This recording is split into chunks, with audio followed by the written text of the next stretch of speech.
Hi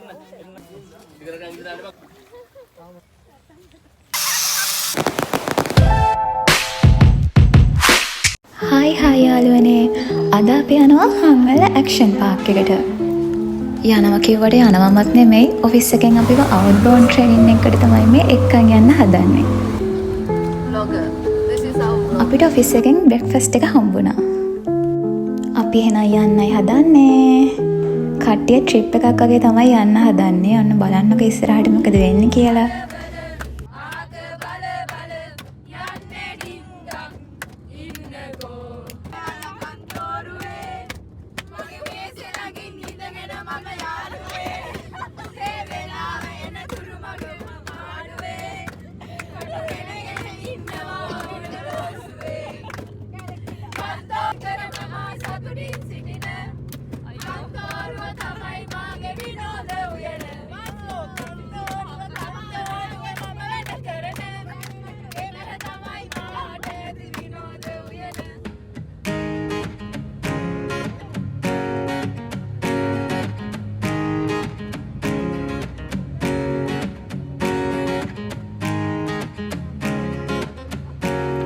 අපි office එකෙන් යන පිටත් උනේ 7ට විතර. අපිට පැය 2:00මාරක් 3ක් විතර ගියා හංගල්ලට යන්න.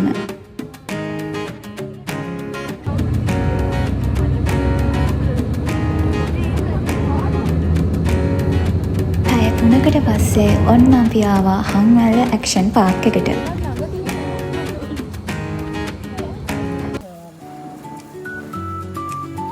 අපි ඇවිල්ලා ටිකක් රෙස්ට් කරාට පස්සේ අපිට වෙල්කම් ඩ්‍රින්ක් එකක් හම්බුණා. මෙතන තියෙන ගේම්ස් මොනවාද, අපි ඒව කොහොමද කරන්න කියලා බේසික් ඉන්ට්‍රොඩක්ෂන් එකක් මේ විදිහට අපිට හම්බුණා. ඊට පස්සේ අපේ මැනේජර් කෙනෙක්ගේ කතාවක් තිබුණා. ඊට පස්සේ අපි යන්නේ ගේම්ස් ප්ලේ කරන්නයි. කට්ටිය මාරු උද්‍යෝගයකින් ඉන්න ගේම්ස් ප්ලේ කරන්න යන්න. අපි බලමු ඉස්සරහට මොකද වෙන්නේ කියලා. අපිව ටීම්ස් දෙකකට බෙදුවා.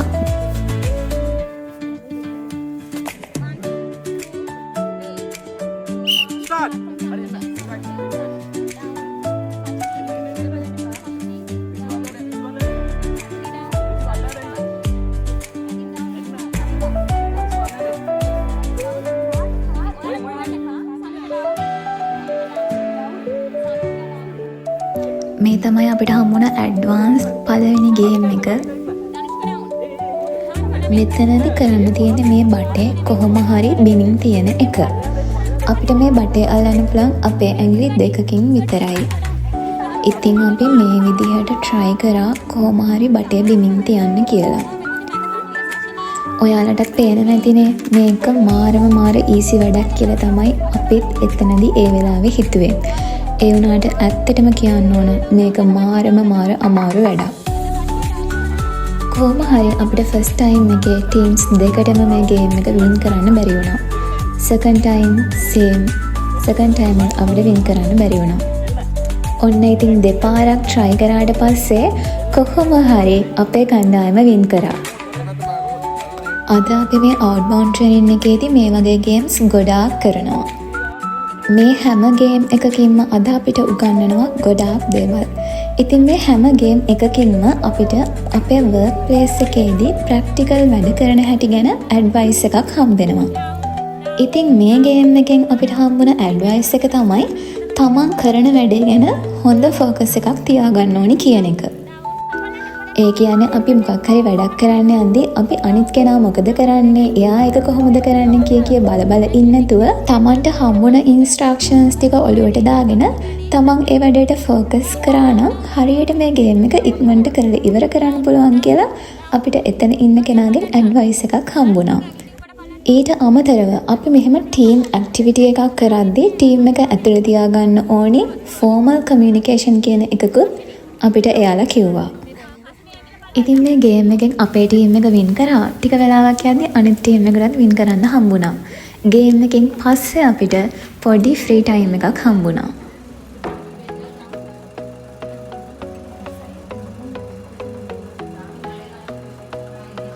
රෙස්ට් ටයිම් එකෙන් පස්සේ අපි යනවා අපේ දෙවැනි ගේම් එකට. මේ ගේම් එකේදී අපිට බෝලයක් හම්බුණා. මේ බෝලේ අපි ටීම්ස් දෙකේ අය මේ විදිහට ලයින් දෙකක ඉඳලා පාස් කරන්න තමයි තියෙන්නේ. පාස් කරද්දී ඔයාලට පේනවා ඇති බෝලේ හැමෝම උඩින් නෙමෙයි පාස් කරන්නේ. මෙතන පොඩි වේව් එකක් තියෙනවා. ඒ කියන්නේ එක්කෙනෙක් උඩින් පාස් කරනවා අනිත් කෙනා පාස් කරන්නේ යටින්. ඉස්සරහා ඉන්න කෙනා මේ විදිහට බෝල් එක පාස් කරගෙන ගිහිල්ලා අන්තිම එක්කෙනාගේ අතට දුන්නාට පස්සේ අන්තිම කෙනා ආයමත් ඉස්සරහට දුවගෙන යන්න ඕනේ. බලන්නකො ඉතින් ටීම්ස් දෙකම තමන්ගේ ටීම් එක දිනන්න ඕනි කියන ෆෝකස් එක ඇතුව හැමෝම හයියෙන් බෝල පාස් කරනවා මේ විදිහට.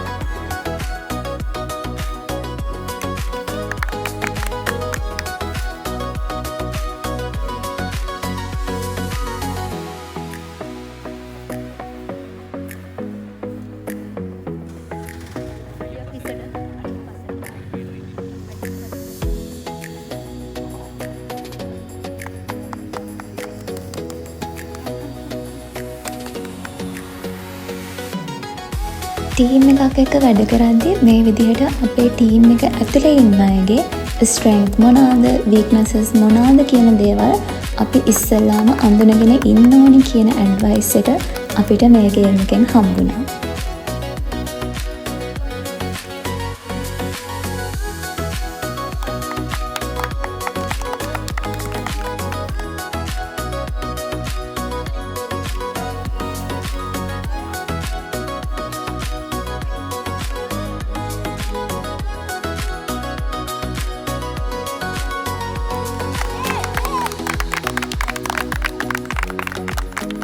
ඉතින් මේක ඔෆිස් අවුට්බවුන්ඩ් ට්‍රේනින් එකක්. ඉතින් මේ ට්‍රේනින් එකේ ප්‍රධාන අරමුණ වෙන්නේ එම්ප්ලොයිස්ලාගේ ටීම් ස්පිරිට්ස්, කමියුනිකේෂන් ස්කිල්ස් සහ ලීඩර්ෂිප් ක්වොලිටීස් වර්ධනය කර ගැනීම.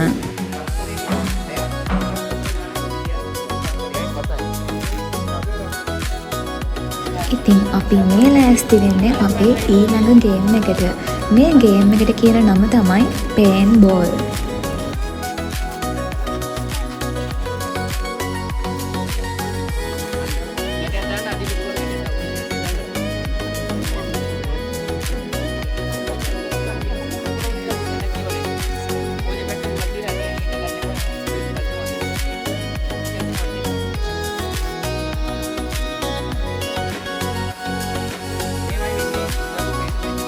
ඉතින් මේ පේන්බෝල් කියන්නේ හයි එනර්ජි ටීම් බේස්ඩ් ඇක්ටිවිටි එකක්. ඔෆිස් වල අවුට්බවුන්ඩ් ට්‍රේනින් තියෙනවා නම් මෙන්න මේ පේන්බෝල් කියන ගේම් එක ගොඩාක් තැන්වල භාවිතා කරනවා. ඉතින් මේ පේන්බෝල් ගේම් එකෙන් මොනවාද එම්ප්ලොයිස්ලාට ලැබෙන්නේ කියලා ඕගොල්ලෝ බලනවා ඇති. ඉතින් මේ පේන්බෝල් ගේම් එකෙන් එම්ප්ලොයිස්ලාට ටීම් වර්ක්, ස්ට්‍රැටජි, ලීඩර්ෂිප් සහ ක්වික් ඩිසිෂන් මේකින් කියන ප්‍රැක්ටිකල් එක්ස්පීරියන්ස් ඩිවලප් කරගන්න පුළුවන්. මේ ඔයාලා දකින්නේ අපි පේන්බෝල් ක්‍රීඩාවේ යෙදෙන හැටි. මේකෙදී අපි ක්‍රීඩාව පටන් ගන්න කලින් ඔයගොල්ලෝ දැක්කා වගේ ඒ ඇඳුම ඇඳගන්න ඕනේ. ඊට අමතරව අපිට ප්‍රොටෙක්ටිව් ජියර්ස්, පේන්බෝල් ගන්ස් සහ පේන්බෝල්ස් 30ක් එක්කෙනෙක්ට ලබා දෙනවා. ඊට පස්සේ පාටිසිපේෂන්ස්ලා ටෝටල් එක අනුව ටීම්ස් දෙකකට හරි ඊට වැඩි ප්‍රමාණයකට හරි බෙදනවා. ඊට පස්සේ එක පාර ටීම් දෙකකට මේ විදිහට දෙපැත්තකට බෙදලා සෙල්ලම් කරන්නයි තියෙන්නේ. මේක ඇත්තටම මරු එක්ස්පීරියන්ස් එකක්. මමත් මගේ ලයිෆ් එකේම එක ෆස්ට් ටයිම් තමයි එක්ස්පීරියන්ස් කරන්නේ. ඕගොල්ලෝ පේන්බෝල් ට්‍රේනින් එකට ගිහිල්ලා නැත්තම් ඔගොල්ලන්ගේ යාළුවෝ කට්ටියක් එක්ක හරි එකතු වෙලා අනිවාර්යයෙන්ම ගිහිල්ලා එක්ස්පීරියන්ස් කරලා බලන්න. ඒක ඒ තරම් වටිනවා අපේ ලයිෆ් එකට.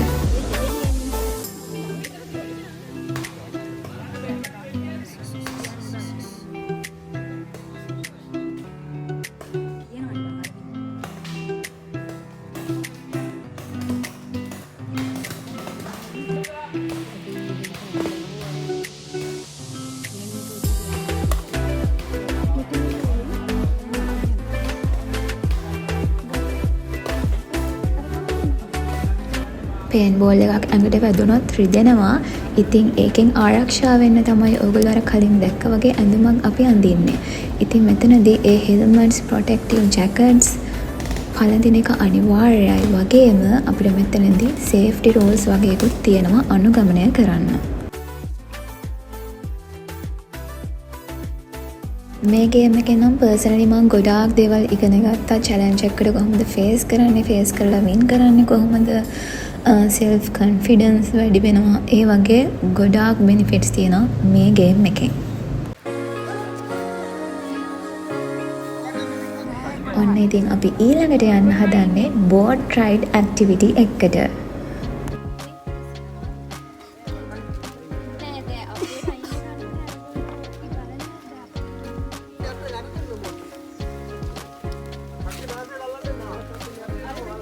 ඉතින් මේ boat ride කියන්නේ office outbound training වල සහ corporate day out වල relaxation සහ team bonding එකට ඉතාමත් වැදගත් වෙන activity එකක්. ඉතින් මේකෙදිත් අපේ daily office stress වලින් ටිකක් ඉවත් වෙලා nature එකත් එක්ක calm environment එකක employees ලාට mind එක relax කරගන්න මේ activity එක ගොඩාක් important activity එකක්. ඉතින් අපි මේ විදිහට safety jackets ඇඳගෙන team එකකට මං හිතන්නේ එක team එකකට 10ක් විතර හිටියා. කට්ටියත් එක්කම boat ride එකක් යන්න තමයි හදන්නේ.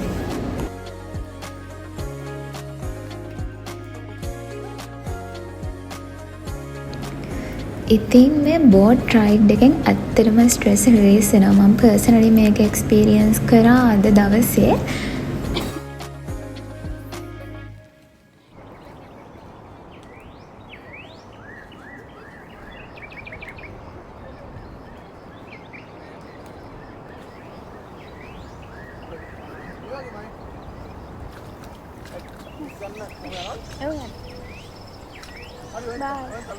ඇත්තටම මේ boat ride එක enjoyable experience එකක්. මම විතරක් නෙමෙයි ඔෆිස් එකේ හැමෝම මේ boat ride එක ගියාට පස්සේ ඒගොල්ලෝ හැමෝම සතුටු වුණා මං වගේම. ඉතින් මම මේ වෙලාවේදී අපේ ඔෆිස් එකට ඇත්තටම තෑන්ක් කරන්න කැමතියි අපිට මේ වගේ event එකක් organize කරාට.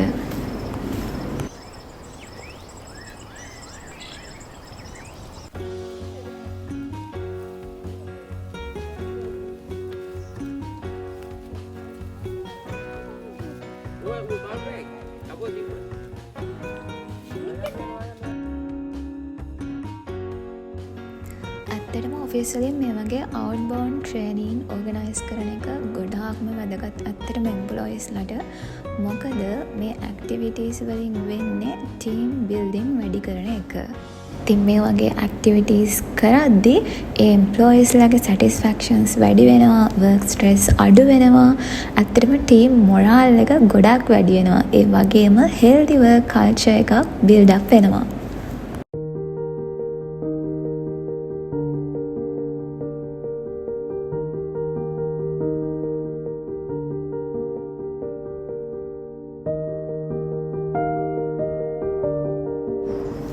මේ ඇක්ටිවිටි එකත් ඒ වගේ ඇක්ටිවිටි එකක් බලන්නක කොච්චර කොන්ෆිඩන්ස් එකක් තියෙන්න ඕනද මේ ගේම් එක කරන්න. ඉතින් ඒ වගේ අද දවස පුරාවටම අපි එක ජාතියේ ඇක්ටිවිටීස් ගොඩාක් කරා. මෙහෙම ඇක්ටිවිටීස් කරන්නදී එකපාරට වැස්සකුත් ආවා හිතේ නැති විදිහට. ඉතින් වැස්සයි කියලා අපි සැලුවේ නැහැ. වැස්සත් එක්ක අපි අපේ ඇක්ටිවිටීස් ටික කරගෙන ගියා. මේ ඇක්ටිවිටි එක නම් අපේ අන්තිම ඇක්ටිවිටි එක. මේක කරන්න තියෙන්නේ කේබල් රෝ. කේබල් එකේ අනිත් පැත්තට යන තමයි තියෙන්නේ. මේ ගේම් එකේ කරන්න කලින් අපි මේ විදිහට සේෆ්ටි හෙල්මට් එකක් යූස් කරන්න ඕනේ. ඔන්න ඇක්ටිවිටීස් ටික නම් ඉවරයි. ඇක්ටිවිටීස් ටික ඉවර වුණාට පස්සේ අපි මේ විදිහට එදා නයිට් එක සෙලිබ්‍රේට් කරා. ඔයාලත් ඔෆිස් වල හරි ෆැමිලි අවුටින්ග්ස් වල හරි පාටි එකක් ඕගනයිස් කරනවා නම් මම පොඩි ටිප් එකක් දෙන්නම්. මේ වගේ මල් වෙඩි යූස් කරන්න රැයට අමතක කරන්න එපා. මේක මරු එක්ස්පීරියන්ස් එකක්.